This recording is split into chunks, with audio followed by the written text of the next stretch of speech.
AR ল্যাবরেটরির পক্ষ থেকে সবাইকে শুভেচ্ছা জানাচ্ছি।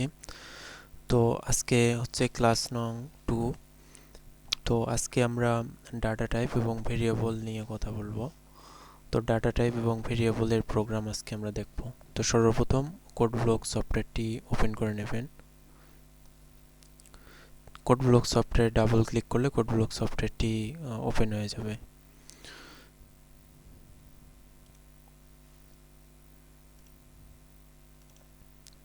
তো কোড ব্লক সফটওয়্যার ওপেন হওয়ার পর এখানে ক্রিয়েট এ নিউ প্রজেক্টে ক্লিক করবেন।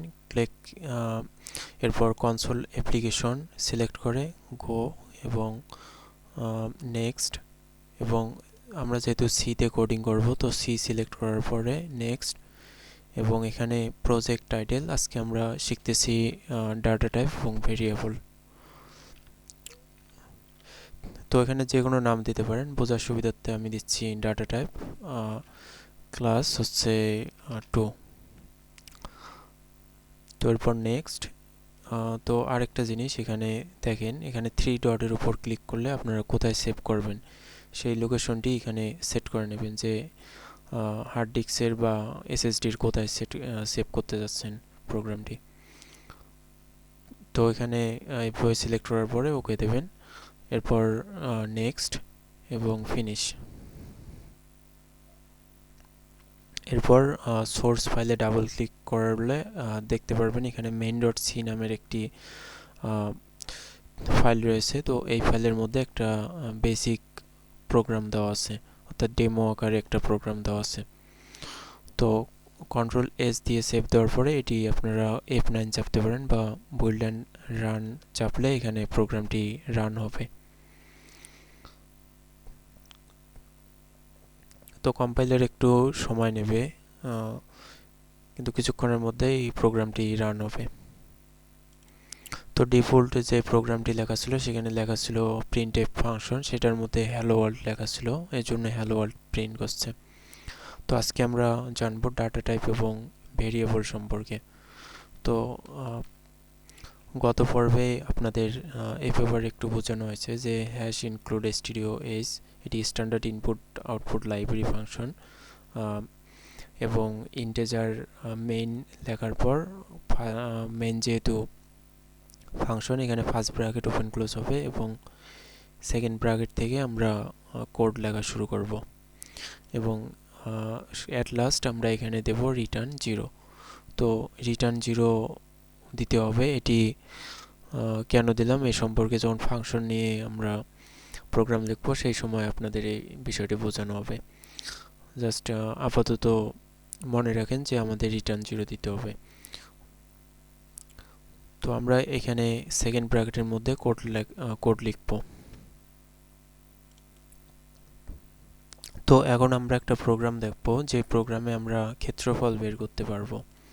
ধরেন একটা জমির আয়তাকার জমির ক্ষেত্রফল আমরা বের করব, সেক্ষেত্রে আমাদের প্রয়োজন হবে দৈর্ঘ্য এবং প্রস্থের একটা মান, যে দৈর্ঘ্য কত প্রস্থ কত, কারণ ক্ষেত্রফলের সূত্র হচ্ছে ক্ষেত্রফল ইকুয়াল টু দৈর্ঘ্য গুণন প্রস্থ।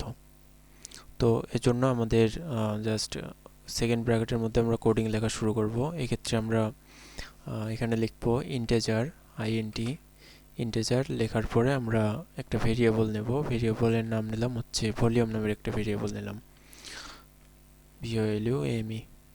তো এখানে ভলিউম নামের যে ভেরিয়েবলটি নিলাম, এখানে আপনারা ভলিউম না নিয়েও অন্য কিছুও নিতে পারেন। এখানে ভলিউম যে নিতে হবে এমন কোনো কথা না, জাস্ট বোঝার সুবিধার্থে এখানে আমি ভলিউম নিলাম। তো ইন্টেজার ভলিউম আমরা একটা ভেরিয়েবল নিলাম, এরপরের লাইনে আমরা লিখব হচ্ছে আবার ইন্টেজার আইএনটি, এবং আমরা এখানে লিখব লেন্থ LENGTH। তো লেন্থ ইকুয়াল টু, আমরা এখানে লেন্থের একটা মান দিচ্ছি যে 6, এবং যেহেতু স্টেটমেন্ট শেষ তাই আমরা সেমিকোলন দেব, এবং পরের লাইনে আবার আমরা লিখব ইন্টেজার, এবং এখানে আমরা লিখব ওয়াইড, অর্থাৎ প্রস্থ যেটা WIDTH। ওয়াইড আমাদের হচ্ছে আমরা একটা যে কোনো মান নিলাম, ধরেন 7 নিলাম, এবং স্টেটমেন্ট শেষ হওয়ার কারণে সেমিকোলন দিয়ে স্টেটমেন্টটি শেষ করলাম। এবং এরপর আমরা লিখব হচ্ছে প্রথমে আমরা যে ভেরিয়েবলটি নিলাম ভলিউম নামের, এই ভলিউম নামের ভেরিয়েবলটি আমরা এখানে লিখব। তো আমরা লিখলাম ভলিউম ইকুয়াল টু, এখানে আমরা দেব লেন্থ স্ট্যাটিক মার্ক অর্থাৎ গুণফল যেটা বোঝাচ্ছে, এবং ওয়াইড, এই দুটি আমরা এখানে দেব। লেন্থ, এখানে আমরা স্ট্যাটিক মার্ক দেব। তো কিবোর্ডের নাম্বার প্যাডে আপনারা এখানে স্ট্যাটিক মার্ক পেয়ে যাবেন, স্ট্যাটিক মার্ক, এবং এখানে ওয়াইড, WIDTH। তো এটাই ছিল। এবং দৈর্ঘ্য এবং প্রস্থ বের করার জন্য আমাদের জাস্ট ভলিউম নামের ভেরিয়েবলের মধ্যে আমাদের দৈর্ঘ্য এবং প্রস্থের লিখতে হলো, অর্থাৎ দৈর্ঘ্য এবং প্রস্থের যে গুণফলটি হবে সেটি এই ভলিউম নামের ভেরিয়েবলের মধ্যে স্টোর হয়ে থাকবে। জাস্ট এটি এখন আমাদের জাস্ট আমরা যে প্রোগ্রাম লিখলাম এতটুকুর মধ্যে আমাদের হচ্ছে কি যে লেন্থ এবং ওয়াইড এই দুটির যে গুণফল আসতেছে, অর্থাৎ 6 এবং 7-এর যে গুণফল, এই 6 এবং 7-এর গুণফলটি আমাদের স্টোর হচ্ছে এই ভলিউম নামের ভেরিয়েবলের মধ্যে স্টোর হয়ে থাকতেছে। এখন আমরা যদি এটাকে কনসোলে আউটপুটে প্রিন্ট দেখতে চাই, তো সেক্ষেত্রে আমাদের প্রিন্টএফ ফাংশন লিখতে হবে, অর্থাৎ printf first bracket open close, সবশেষে স্টেটমেন্ট শেষে সেমিকোলন অবশ্যই, এবং এখানে আমরা লিখব হচ্ছে প্লেস হোল্ডার প্রথমে লিখব। এখানে প্লেস হোল্ডার লেখার পরে আমরা ভেরিয়েবলের নামটি লিখব। তো ইন্টিজারের জন্য আমরা প্লেস হোল্ডার ব্যবহার করব %d। তো প্লেস হোল্ডার সম্পর্কে আপনাদের একটু পরে বলতেছি, জাস্ট আপাতত এটুকু মনে রাখুন যে প্লেস হোল্ডার ইন্টিজারের জন্য আমরা এখানে ব্যবহার করতেছি %d, এবং সেটি রাখতে হবে ডাবল কোটেশনের মধ্যে। তো ডাবল কোটেশনের মধ্যে আমরা এখানে প্লেস হোল্ডার হিসেবে নিলাম %d ইন্টিজারের জন্য, এবং কমা দিয়ে আমরা এখানে লিখলাম ভেরিয়েবলটি যেটির মধ্যে ডাটাটি স্টোর রয়েছে এবং আমরা কনসোলে আউটপুট প্রিন্ট দেখতে যাচ্ছি, সেটি এখানে লিখলাম ভলিউম। তো জাস্ট কোড কিন্তু এতটুকুই। এরপর আমরা কন্ট্রোল-S দিয়ে সেভ করব। অ্যাট লাস্ট রিটার্ন 0 অবশ্যই থাকবে। কন্ট্রোল-S দিয়ে সেভ করার পরে কিবোর্ড থেকে F9 চাপতে পারেন, বা এখানে বুইল্ডে এসে বুইল্ড অ্যান্ড রান এটিও চাপতে পারেন।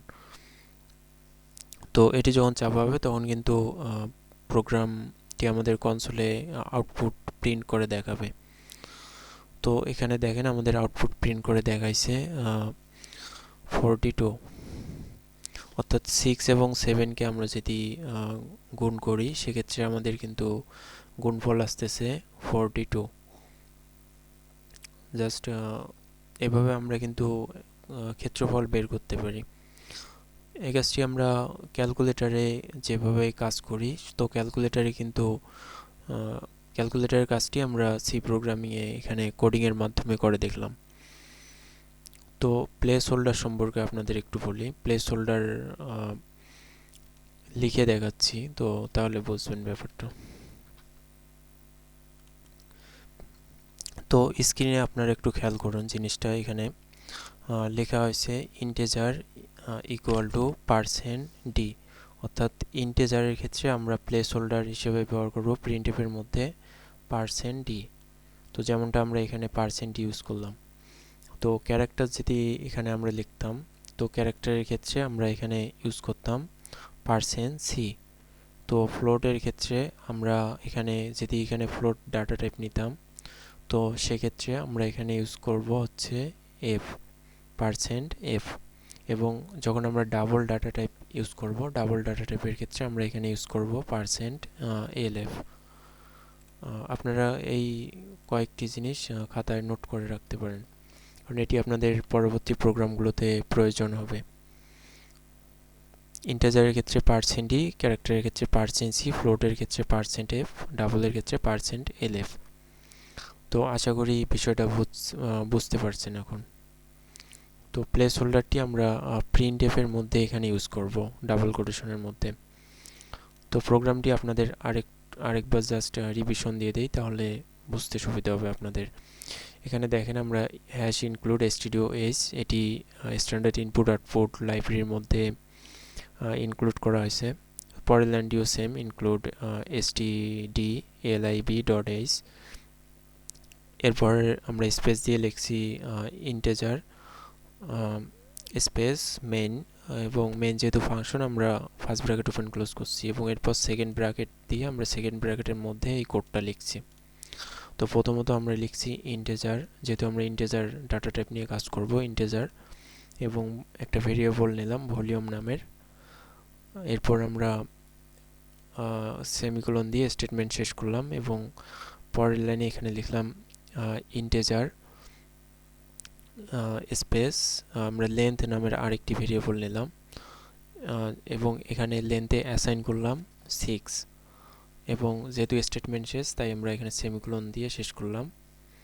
এবং পরের লাইনে আমরা আবার লিখলাম ইন্টেজার ওয়াইড নামের আরেকটি আমরা ভেরিয়েবল এখানে নিলাম, এবং এর মধ্যে অ্যাসাইন করলাম হচ্ছে 7, এবং এটি যেহেতু স্টেটমেন্ট শেষ তাই আমরা আবার সেমিকোলন দিয়েছি। এবং এরপর আমরা লিখছি পরের লাইনে volume equal to length stearic mark, অর্থাৎ গুণ বোঝাচ্ছে এটি দ্বারা, এবং ওয়াইড, অর্থাৎ লেন্থ এবং ওয়াইডের গুণফলটি অ্যাসাইন হবে ভলিউম নামের ভেরিয়েবলের মধ্যে। এই কোড এই লাইনটির মাধ্যমে আমরা এটি বোঝালাম। এবং এরপর আমাদের এখানে অ্যাসাইন হয়ে থাকলো, আমরা এটিকে এখন কনসোলে আউটপুটে প্রিন্ট দেখতে যাচ্ছি ডিসপ্লেতে। তো সেই জন্য আমরা এখানে প্রিন্ট এফ ফাংশন লিখছি। তো প্রিন্ট এফ যেহেতু ফাংশন, প্রিন্ট এফ লেখার পর আমরা ফার্স্ট ব্র্যাকেট ওপেন ক্লোজ করছি, এবং এখানে ডাবল কোটেশনের মধ্যে প্লেস হোল্ডার আমরা %d নিয়েছি ইন্টিজারের জন্য, এবং কমা দেওয়ার পরে আমরা এখানে একটা স্পেস দিয়েছি যেন দেখতে ভালো লাগে। এটি স্পেস না দিলেও হবে, কিন্তু দেখতে যেন সুন্দর লাগে এর জন্যই মূলত দেওয়া।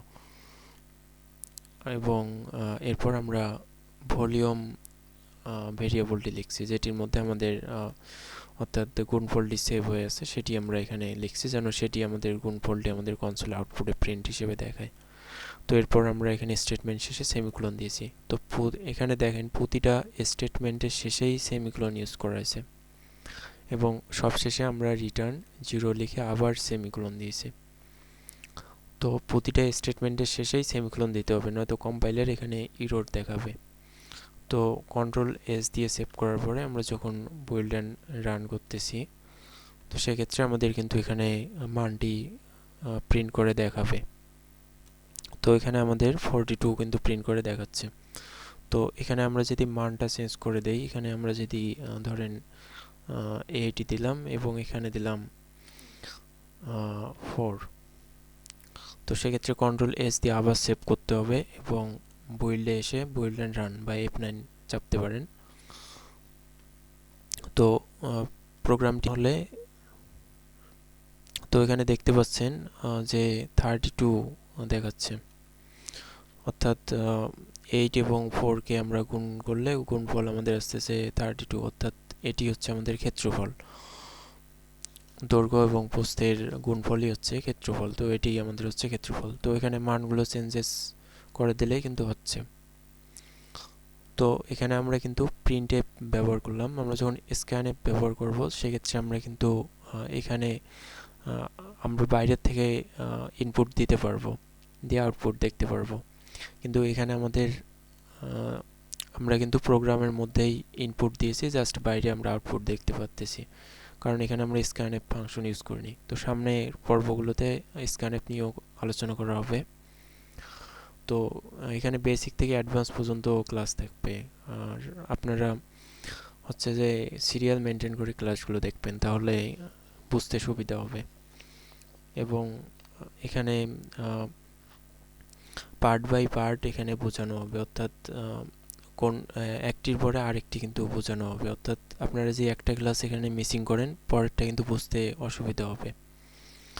তো আপনাদের প্রতিটা ভিডিওই মনোযোগ সহকারে এবং ফুল ভিডিও দেখতে হবে, যদি সি প্রোগ্রামিং শেখার আপনার সত্যি একটা আগ্রহ থাকে যে আমি সি প্রোগ্রামিংয়ে এক্সপার্ট হব, তো সেই ক্ষেত্রে অবশ্যই ফুল ভিডিও কিন্তু আপনাদের দেখতে হবে। তো আজকের ভিডিও এই পর্যন্তই ছিল। ভালো থাকবেন সবাই। সামনের দিন আমরা একটা নতুন প্রোগ্রাম নিয়ে আসব। তো এই প্রোগ্রামটি কম্পিউটারে প্র্যাকটিস করুন। দেখবেন এটি যেহেতু প্রথম ক্লাসের পরে এটি সেকেন্ড ক্লাস, অর্থাৎ ক্লাস 2। তো সেক্ষেত্রে কিন্তু আমি জাস্ট একটা কোড দেখালাম প্রথম অবস্থায়। জাস্ট এখানে কিন্তু একটা আমি কোড শুধু রান করে দেখালাম। তো এরপরের ক্লাসগুলোতে কিন্তু একটু অ্যাডভান্স পর্যায়ে থাকবে, যেগুলোতে কয়েকটা করে কোড আপনাদের দেখানো হবে। তো আজকে এটুকুই প্র্যাকটিস করুন। তো ভালো থাকবেন সবাই, ধন্যবাদ।